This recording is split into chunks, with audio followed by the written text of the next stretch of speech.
The boxing world has been set ablaze once again, this time by a matchup so outrageous, so lopsided, that even die-hard fight fans are torn between calling it history or humiliation. Jake Paul versus Gervonta Tank Davis. One, a YouTuber turned boxer who's made millions blending hype and combat. The other, a pound-for-pound knockout artist known for his explosive speed and precision inside the ring. On paper, this fight shouldn't even be legal, yet here we are, witnessing one of the most bizarre spectacles in the sport's modern era. The weight of the gloves, the contracts, and even the motivation behind the match have become symbols of just how far boxing has drifted from its noble roots into the realm of pure entertainment. Gervonta Davis's transformation has stunned everyone. Once celebrated for his compact, lightning-fast frame and devastating power, Tank now looks like a man on a mission to defy physics. His recent training footage shows him carrying more muscle than ever before, shoulders broad, arms like steel cables, every vein visible beneath the gym lights. Fans can't stop talking about it. Is he bulking up to meet Jake Paul's size? Is this the same Davis who ruled at 135 pounds, now preparing to step into a ring where the limit is a staggering 195? That's a 60-pound climb into the unknown, and yet, Davis seems determined to prove something far bigger than numbers on a scale. Behind the scenes, his camp has become a war zone of discipline and pain. Heavy resistance workouts, endless compound lifts, sparring sessions against opponents built like heavyweights. Tank's regimen looks more like something out of a Rocky training montage than a typical fight camp. His coaches shout through sweat and sand, pushing him to the edge of exhaustion under the desert sun. "Mind over matter," one trainer screams. "Ain't nobody doing it like this." And yet, amid all that intensity, Davis confesses that it's been hard being away from his daughter. A glimpse into the emotional sacrifice behind his physical transformation. Every punch, every rep, is a reminder that this fight could redefine not just his legacy, but his limits as a man. But then there's Jake Paul, the showman, the provocateur, the self-proclaimed disruptor of boxing's old guard. Love him or hate him, the man knows how to turn the fight game into theater. He's bigger, taller, and carries nearly 100 pounds more natural weight than Davis. To his critics, he's a bully masquerading as a boxer, cherry-picking smaller opponents to feed his ego. To his fans, he's the ultimate underdog who dared to infiltrate a sport that once mocked him and now must take him seriously. The rules for this showdown only amplify the madness. A 195-pound cap, 12-ounce gloves, and two fighters from completely different worlds colliding under the bright lights of Miami. Even UFC President Dana White couldn't hide his mixed feelings. When asked about the fight, he admitted it might not be the right matchup, but it could still do wonders for Tank Davis. After all, Davis has faced negative headlines, personal turmoil, and stalled career momentum. A blockbuster fight like this, even one dripping with controversy, could be his ticket back to relevance and fortune.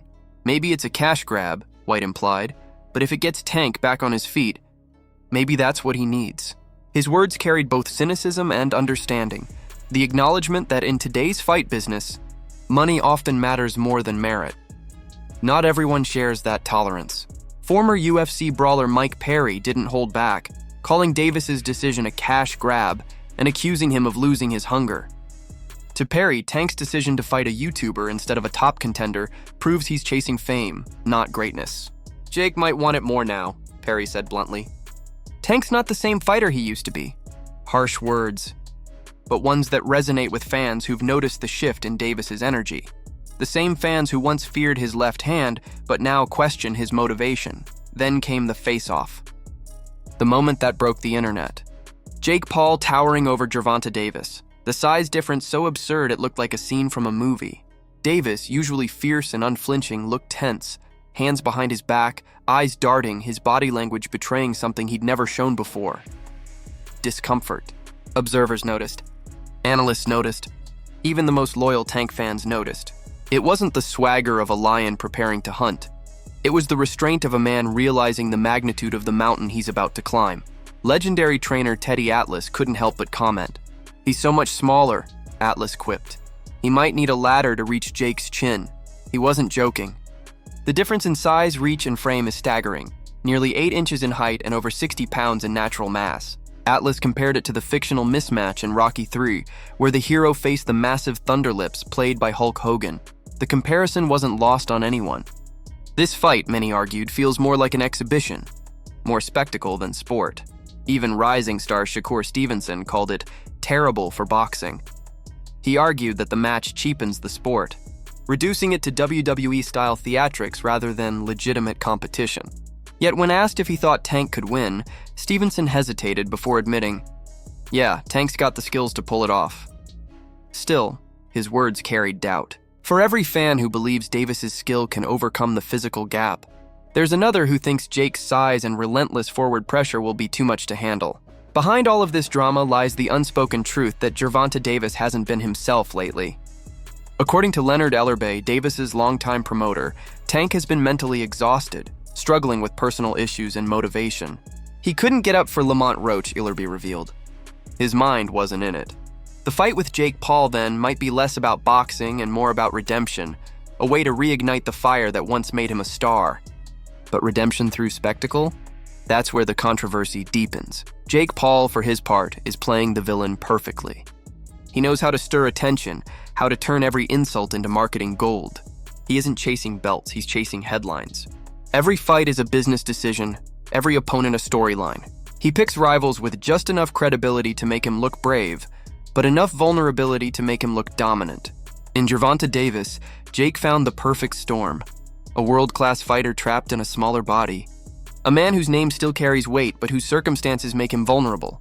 Still, controversy sells. And that's exactly what both men are banking on.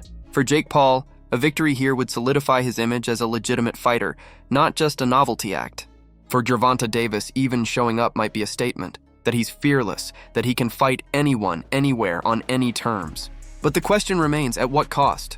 If Tank loses, his legacy takes a devastating hit. If he wins, critics will still call it a circus act. There may be no way to truly win this battle outside the ring. As fight night approaches, the world is split.